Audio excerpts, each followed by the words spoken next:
నమస్తే. ఈరోజు మన స్టూడియోలో ప్రముఖ ఆధ్యాత్మికవేత్త శ్రీచక్ర ఉపాసకులు మణికంఠ శర్మ గారు మనతో ఉన్నారు. గురుగారితో మాట్లాడేద్దాం. నమస్కారం గురుగారు. పరమేశ్వరార్పణమస్తు. సెప్టెంబర్ మాసం విశేషంగా వృషభ రాశి వారికి ఏ విధంగా కలిసి రాబోతుంది? చంద్రగ్రహణం తాలూకు ఇంపాక్ట్ ఎంతవరకు ఉంటుంది? ఓవరాల్గా ఎలాంటి జాగ్రత్తలు తీసుకోవాలి?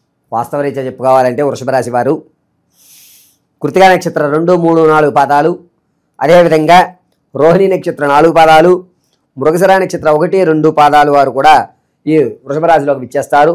వృషభ రాశి వారి యొక్క లక్షణాలు చూద్దాం. ముందుగా వృషభ రాశి వారు తను ఎంత కష్టపడుతున్నా సరే ఒక ఉన్నతమైన స్థాయికి రావాలి అని ఇబ్బందులు పడుతూ ఉంటారు. ఒకవేళ ఆ స్థాయిలో ఉన్నటువంటి వారు దాన్ని నిలబెట్టుకోవడానికి చాలా ఇబ్బందులు పడాల్సిన అవసరం ఎక్కువ లభిస్తూ ఉంటుంది. ఒక స్థాయికి వచ్చిన తర్వాత మన పేరు ప్రజ్వలిల్లుతూ ఉంటుంది. దానివల్ల మనకి కలిసి వచ్చే అవకాశాలు లభిస్తాయి. కానీ వీళ్ళకి అలా ఉండదు. వీళ్ళు అక్కడికి వెళ్ళినా కూడా శ్రమిస్తూనే ఉండాలి. వీరులాంటి వాళ్ళతో మనం స్నేహాలు చేయడం వల్ల కష్టే ఫలి అనేటువంటి నానుడి తప్ప అదృష్టం కలిసి వస్తుంది అనేటువంటి నానుడి వీళ్ళ దగ్గర వర్తించదు.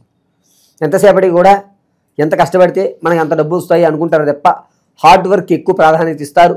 స్మార్ట్ వర్క్ అనేటువంటిది వీళ్ళు చరిత్రలోనే ఆలోచించే అవకాశం ఉండదు. ఇక సెప్టెంబర్ నెలలోకి వచ్చేసరికి వృషభరాశి వారి దగ్గర ఫలితాలు చూద్దాం. ఈ నెలలో తోబుట్టులతో ఎక్కువ గొడవ అవుతాయి. అనుకోకుండా వాళ్ళని దూరం చేసుకోవడం, ఎప్పటి వరకు మీరు ఏదైతే షేర్ చేసుకున్నారో, ఎంత ఈడు నా రైట్ హ్యాండ్, ఇతను నా మనిషి అని చెప్పుకున్నారో అతను మిమ్మల్ని కాదని దూరంగా వెళ్ళి మానసికంగా కృంగేటువంటి అవకాశం సెప్టెంబర్ 6వ తారీఖు నుంచి 23వ తారీఖు మధ్యలో జరుగుతుంది. గుండె నిబ్బరం చేసుకుని ఉండాలి. గర్భిణీ స్త్రీలు ఎవరైతే ఉన్నారో పుత్రికా సంతానాన్ని కలిగేటువంటి అవకాశం లభిస్తుంది. ఈ యొక్క సంతానం కొరకు ఎవరైతే చూస్తున్నారో వారికి సంతానం కలిగే అవకాశం చాలా తక్కువగా ఉంది.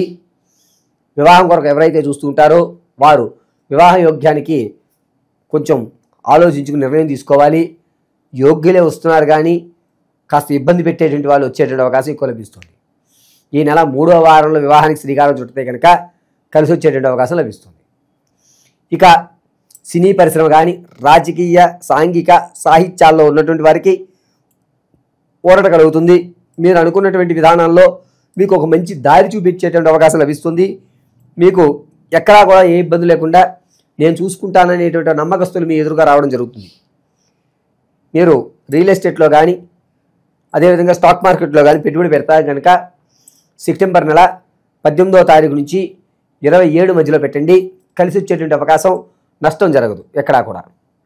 ఇక మీరు ఏదైతే నిర్ణయం తీసుకుంటున్నారో ఆ నిర్ణయానికి స్టిక్ అని ఉండండి. మంచి ఫలితాన్ని మీరు చూస్తూ ఉంటారు.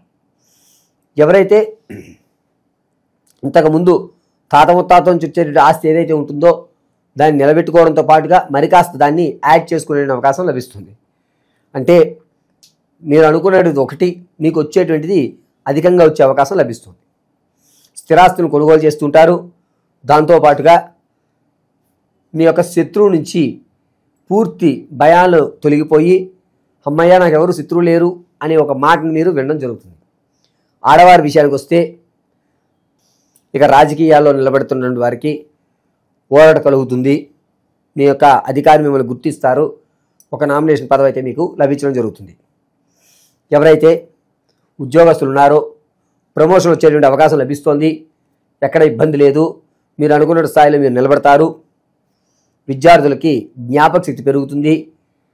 కానీ మార్కులు కొంచెం తక్కువ రావడం, సరే ఏం కాదు నెక్స్ట్ అటెంప్ట్లో మనం ఇంకా మంచిగా పెర్ఫార్మ్ చేద్దామనేటువంటి ఆలోచన రావడం జరుగుతుంది.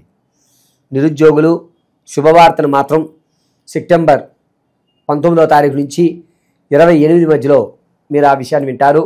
చక్కగా కలిసి వచ్చేటువంటి అవకాశం లభిస్తుంది.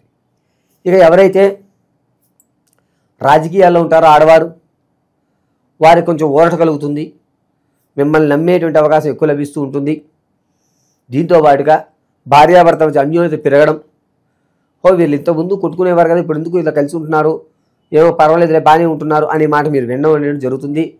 ఖచ్చితంగా ఒక నిర్ణయం అయితే మీరు తీసుకుంటారు. ఇక చరాస్తులు కొనడం, దాన్ని మళ్ళా అమ్మి ఇంకాస్త ధనాన్ని పెంచుకోవడం జరుగుతుంది.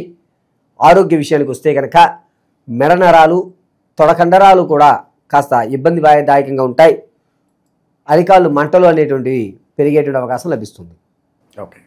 ఇక భార్యాభర్త మధ్య సంబంధాలు ఎలా ఉండబోతున్నాయి? సత్సంబంధం అయితే కనుక అభివృద్ధి చెందుతుంది. ఇంతకుముందు ఉన్న వ్యవస్థ కంటే కొంచెం మెరుగ్గా ఉండేటువంటి అవకాశం ఎక్కువ లభిస్తుంది. ఉద్యోగస్తులకి ప్రమోషన్లు కావచ్చు, ట్రాన్స్ఫర్లు కావచ్చు, వీటి పరిస్థితి ఏంటంటే? ప్రమోషన్లు అనుకున్న స్థితిలోనే వస్తాయి. మీరు కోరుకున్నటువంటి ప్రమోషన్ స్థాయిలోనే ఉంటారు. ఆర్థికంగా కూడా మీరు కొంత స్థిరపడేటువంటి అవకాశాలు లభిస్తున్నాయి. సో సమాజంలో మాకంటూ కొంత పేరు గుర్తింపు కావాలనుకున్న వాళ్ళకి ఎలా ఉండబోతుంది విశేషాలు? వృషభ రాశి వారు మీ యొక్క పేరు గుర్తింపు అనేటువంటిది ఈ సెప్టెంబర్ 18వ తారీఖు నుంచి 23 మధ్యలో జరుగుతుంది. కాస్త గుర్తింపు అయితే మాత్రం మీకు ఖచ్చితంగా లభిస్తుంది. సో ప్రేమికులకు ఏదైనా శుభవార్త ఉందా? ఎప్పటి నుంచో పెద్దల అంగీకారాన్ని తీసుకుని పెళ్లి చేసుకోవాలనుకుంటారు, వాళ్ళకి ఎలా ఉండబోతుంది? నిరుత్సాహమైన చెప్పాలి, ఒప్పుకునే అవకాశం ఎక్కడా కనిపించడం లేదు.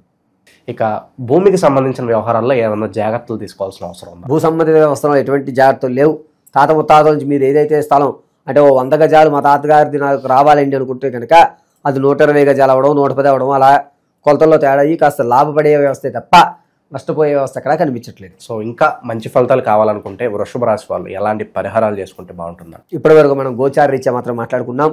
వ్యక్తిగతమైనటువంటి సమాచారం కావాలంటే కింద స్క్రోల్ అవుతున్న నెంబర్ని మీరు సంప్రదించాలి. Date of birth, time, place of birth ఇవ్వడం. అంతేకాకుండా కొంతమందికి లేకుండా డేట్ ఆఫ్ బర్త్లు గుర్తులేవు గురుగారు అంటే కనుక మీ సెల్ఫీ ఫోటో ఇవ్వడం, మేము అడిగేటువంటి 3 ప్రశ్నలకు సమాధానం చెప్పడం, దాన్ని డీకోడ్ చేసుకుని ప్రశ్నాభాగంలో మీ సమస్య ఏమిటి, స్థిరాస్తులు కొనుగోలా, లేకపోతే విదేశాలు వెళ్ళేటువంటి విషయమా, వివాహంలో ఇబ్బందులా, భార్యాభర్తల మధ్య గొడవ జరుగుతుందా, లేదా ఒక విధమైనటువంటి మీ యొక్క స్థాయిని మార్చుకోవాలా అనేటువంటి విషయాన్ని పూర్తిగా మీకు కూలంకషంగా పరిశీలన చేసి ఇవ్వడం జరుగుతుంది. ఇక గోచార రీత్యా ఈ రాశి వారు తీసుకోవాల్సిన జాగ్రత్తలు, దానికి పరిష్కారాలు. ప్రతినిత్యము కూడా గ్రామదేవత దగ్గర మీరు ఆవదంతో నల్లటి ఒత్తుతో దీపారాధన చేయాలి. గ్రామదేవత ఆరాధన చాలా మంచిది. ప్రతిరోజు ఇంట్లోనే బెల్లము నైవేద్యం మాత్రం పెట్టండి. అందులో సగభాగాన్ని ఏదైనా చీమలో పెట్టి మిగిలిన సగభాగం మీరు స్వీకరించండి. మంగళవారం ఉపవాసం ఉండడం మంచిది. పసుపుని నీటితో తడుపుకుని ఇలా అడ్డంగా బొట్టు పెట్టుకుని మధ్యలో కుంకుమ ధారణ చేయడం చాలా మంచిది. వీరు ఓం శ్రీం మహాదేవాయే నమో నమః అనేటువంటి అర్ధనారీశ్వర మహామంత్రాన్ని చెప్పుకోవడం చాలా మంచిది. చంద్రగ్రహణం తాలూకు ఇంపాక్ట్ ఏదన్నా ఉంటుందంటారా ఈ రాశి వాళ్ళ? దీనికి చంద్రగ్రహణం మీద వచ్చేటువంటి ఇంపాక్ట్ అంతగా లభించట్లేదు. కాస్త ఆ రోజు నియమాలు పాటించుకుంటే సరిపోతుంది. అంతేకాకుండా చంద్రగ్రహణంలో ఎవరైనా సరే సాధన చేయడం ముఖ్యం. ఈ చంద్రగ్రహణంలో వీరికి అంత ఇంపాక్ట్ లేదు కాబట్టి కలిసి వచ్చేటువంటి అవకాశం లభిస్తుంది. ఓవరాల్గా వృషభ రాశి వాళ్ళ పరిస్థితి ఈ మాసం ఏ విధంగా ఉండబోతుందో చాలా బాగా వివరించారు. ధన్యవాదాలు గురు. పరమేశ్వర.